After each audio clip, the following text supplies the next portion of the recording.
Assalamualaikum anak-anak ustazah semuanya, anak soleh dan soleha ustazah.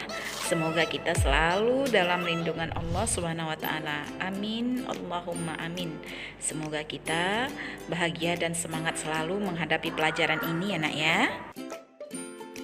Hari ini kita melanjutkan pelajaran tema 2C, pembelajaran 5 dan 6.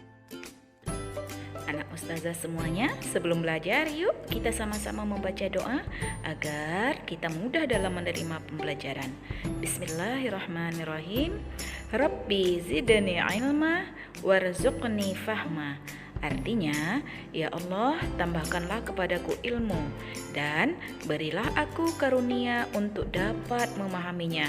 Sembari kita berdoa, semoga kita diberi kesabaran dan kesehatan serta kekuatan dalam menghadapi sistem pembelajaran seperti ini dan menghadapi virus corona yang sedang melanda seluruh dunia.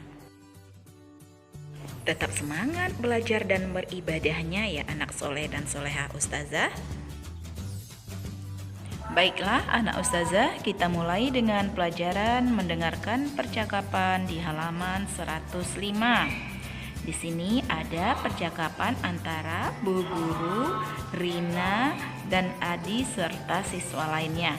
Anak ustazah bisa membacanya ya anaknya dengan baik ya, agar bacaan anak-anak ustazah bisa lebih lancar lagi. Baiklah anak ustazah, setelah mendengar percakapan, maka anak ustazah boleh melengkapi kalimat yang ada di bawah percakapan tersebut. Seperti nomor 1, Rina ... saat melihat hewan. Gimana ya reaksi Rina saat melihat hewan? Senangkah atau takut? Nomor berikutnya yaitu nomor 2, semua hewan ... di dalam kandang. Anak ustazah boleh mengisi bagian kalimat yang kosong ya, yang sesuai dengan ceritanya. Begitu juga seterusnya untuk nomor 3, 4, dan 5. Caranya anak ustazah mengisi kalimat yang kosong sesuai dengan cerita percakapannya. Baiklah anak ustazah, pelajaran berikutnya yaitu tentang peraturan.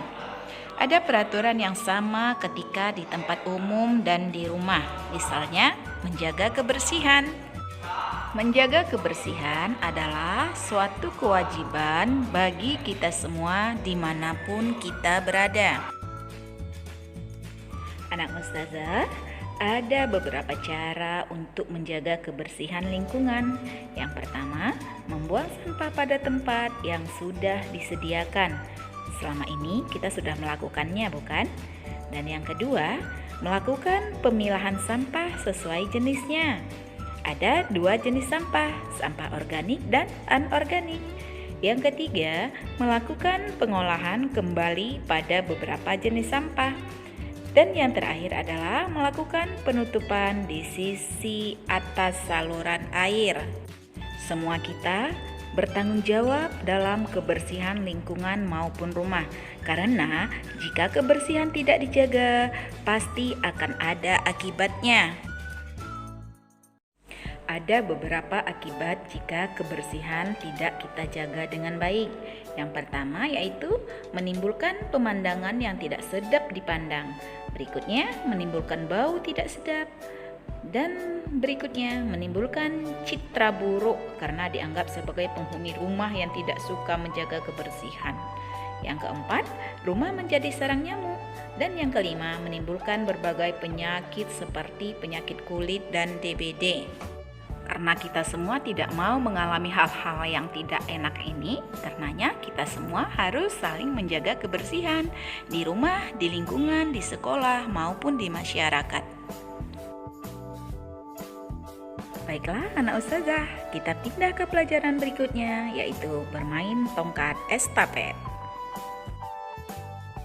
Secara teori, sebelumnya ustazah akan menyampaikan cara bermain tongkat estafet. Yang pertama, dengan cara melihat atau visual. Pelari yang menerima tongkat melakukannya dengan berlari sambil menolehkan kepala untuk melihat tongkat yang diberikan oleh pelari sebelumnya. Dan yang kedua, dengan cara tidak melihat atau non-visual. Pelari yang menerima tongkat berlari sambil mengulurkan tangannya ke belakang. Dan untuk lebih jelasnya, anak ustazah boleh membuka buku temanya halaman 107. Di sana sudah dijelaskan bagaimana cara bermain tongkat estafet yang benar. Mari bersama kita lihat ya. Baiklah anak ustazah, kita masuk pada pembelajaran 6 di buku tema 2B yang terakhir sekali, yaitu tentang pembagian 3 bilangan. Contohnya adalah 24 dibagi 2, kemudian dibagi 4 lagi. Caranya adalah anak ustazah bagikan dulu bilangan pertama dan bilangan kedua, yaitu 24 dibagi 2. Hasilnya adalah 12. Baru kemudian 12 dibagi 4. Hasilnya adalah 3. Baru kemudian kita dapat hasilnya dan menyimpulkan bahwa 24 dibagi 2 dibagi 4 sama dengan 3. Baiklah anak ustazah, terima kasih untuk semangatnya hari ini. Semoga kita diberi kesabaran dalam menghadapi pembelajaran ini. Ustazah sudahi dengan saya hamdalah. Alhamdulillahirabbil alamin. Wassalamualaikum warahmatullahi wabarakatuh.